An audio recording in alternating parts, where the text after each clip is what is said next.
So, I've just bought a GoPro to play with. Never really done video ever before, but I figured I would use it and learn how to do it properly, hopefully, and get some practice by filming, hopefully opening some locks on camera. Yeah, so let's get going.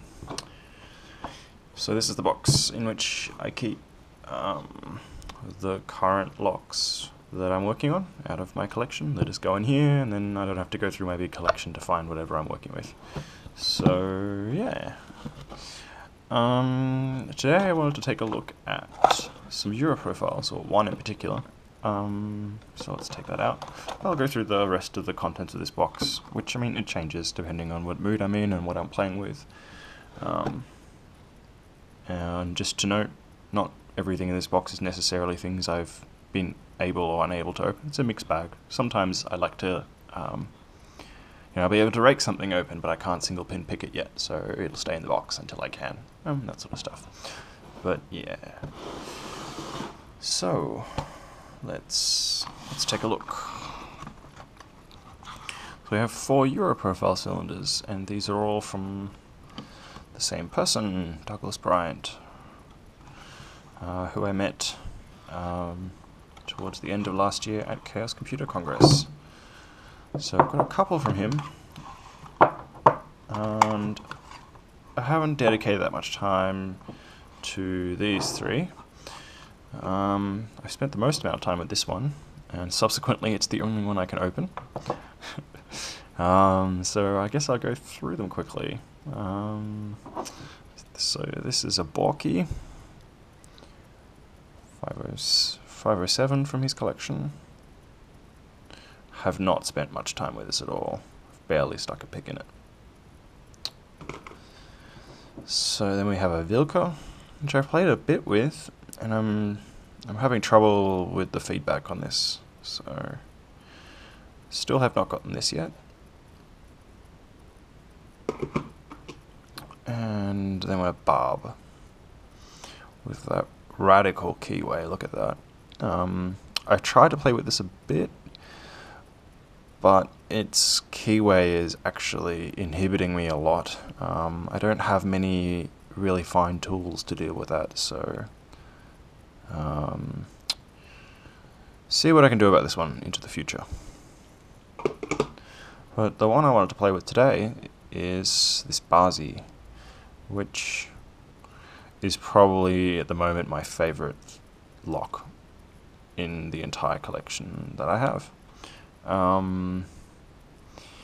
And that's largely just because I like Euro profiles, and I really like the feel of this pick. I can actually get a false set and then take the pick out and take the tension tool out as well, and just put it down and leave it, and it will stay in that false set. I might even demo that later. I really like that. It's just very beautiful. And having played with this a fair bit, I know its inner workings a bit. I can definitely pick it faster now than I could when the first few times I got it. But this still isn't as a lock I like to go to, and certainly one I typically play with before I try and play with the other Euro profile cylinders that are in here. Yeah, alright, so let's give this a roll. So I like using the deep hook on this. However, so this is the deep hook, but it's a bit thick and it's a bit bulky at the end. And this lock has a tendency on its false sets, when you're trying to get those security pins set, to latch onto your pin if you come at it from the right hand side facing the keyway. So if I'm interacting with the right hand side of this, I tend to get sort of stuck as I as the false set keeps expanding deeper and deeper and deeper. So I get really nice feedback, but it keeps just latching onto this pick. And it's really hard, I find, to let off and counter-rotate in order to get this back out. I tend to undo my progress when that happens. So I'm not going to use this one, and I'm going to use instead a pick that I've been using for a long time, actually. Probably actually the first pick I think I actually had. So this is one from Tool, which it has a diamond on the other end. I've just put some shrink wrap around it because I like to hold it like this, and that way I don't tend to use the diamond ever.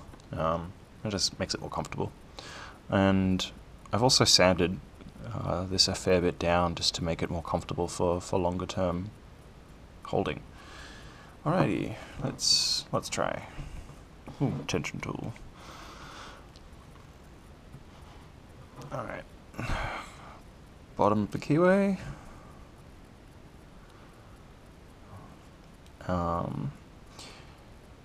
Alrighty, let's get going.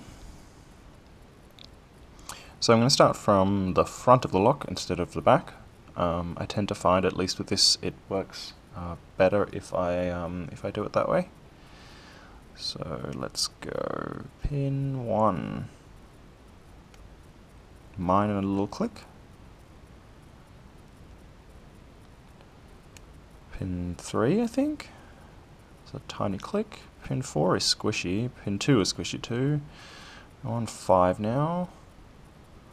This is a 5 pinner. Ooh, and then we have a false set. Cool.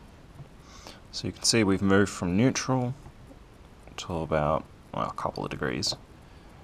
So we're stuck in some security pins. Let's keep going. 1 is still good. 2 doesn't feel done, but it's not really binding. 3 is good too. This is 4 now. Counter rotation. Got a click.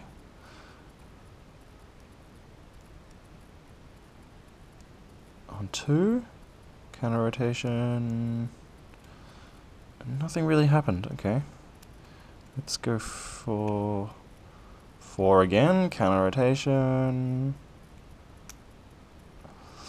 We got a click, but I think we lost 5. So let's go back to him. There we go. And we have a false set back, which is nice. Cool. So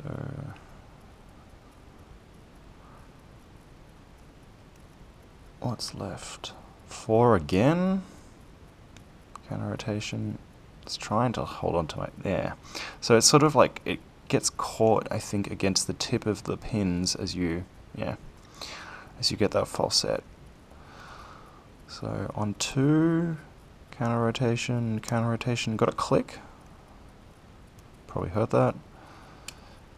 I just touched 3 and I got a deeper false set, but I think 3 is still giving me feedback. So we've lost our false set. So I'm going to go back to 5, which I think is our gatekeeper for the false set.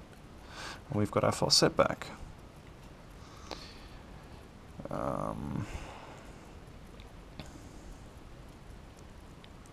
Nothing on 4. Nothing on 3. Maybe 2. 2 counter rotation. And we lost our false set again. And we've got it back with 5.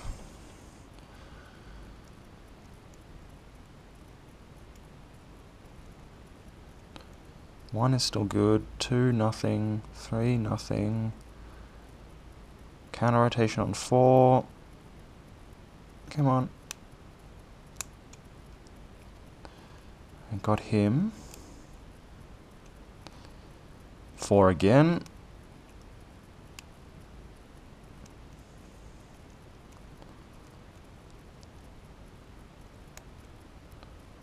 Time on 3. Counter rotation. No, I don't think that's our friend. 4 again. Maybe this is like a serrated that just loves, and we've lost our false set. Let's go to 5. Yes, there we go. 5 was, something was caught up on 5. Interesting. Cool. I think I put a bit too much force in that on the pick, but this is the problem with, I really like this for the feedback it gives me. It's probably my favourite pick, I think, but it gets uncomfortable to hold. That's why I've been sanding it. Anyway. So yeah. Open. Very, very much in love with this lock. Cool. So we picked this side. I'm now going to lock it again, and I'm going to see if I can quickly show how I can get it to a false set, and then just take the tool out, or take all my tools out, and just leave it in a semi-picked state. So let's lock it back up. There we go. And I'm going to pick it now, or at least hopefully get it to that false set without using the tension tool. I'm just going to use the actuator thingy. Put a gentle force on that.